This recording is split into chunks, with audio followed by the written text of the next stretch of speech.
होइन होइन बुझाइदिनुस् भन्न खोजेको मैले आफ्नो तरिकाले बुझेको छु अरूलाई बुझाइदिनुस् भन्न खोजेको यो चाहिँ कस्तो भने यो रोदी भने चाहिँ स्पेसल्ली हाम्रो गुरुङ समुदायमा विभिन्न रोदीको नाम गरेर दोरी साँझहरू खोले अच्छा मान्छेले व्यापार गरे बिक्री गरे हाम्रो गुरुङहरूको यो रोदी शब्दलाई बिक्री गरे धेरैले बिक्री गरे यसमा मेरो अलिकति गुनासो छ र यो रोदी शब्दलाई मान्छेले कसरी बुझ्दियो भने रोदी भन्ने बित्तिकै केटाकेटी भेट्यो भने माया प्रीति लाउने टाका टुक्का टाइपको यसरी बुझियो समग्रमा के हो भन्दाखेरि विद्यालय त्यो चाहिँ गुरुङहरूले भाषा कला संस्कार संस्कृति हैन परम्परा रीतिरिवाज यी सबै कुराहरू सिक्ने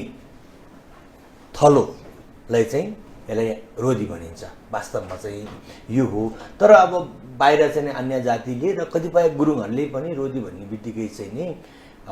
यो चाहिँ माया विरति लाउने मात्रै ठाउँ केटाकेटी चाहिँ नाचगान गर्ने ठाउँ यसरी बुझ्यो त्यो होइन राडी पाखी बुन्नीका कुराहरू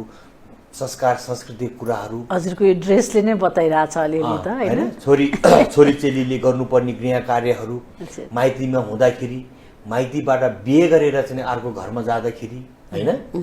जन्मदेखि मरणसम्मको हैन सबै कुराहरू अनुशासनदेखि हरेक कुराहरू सिकाउने थलो शिक्षादेखि सबै कुरा सिकाउने थलो चाहिँ रोदी हो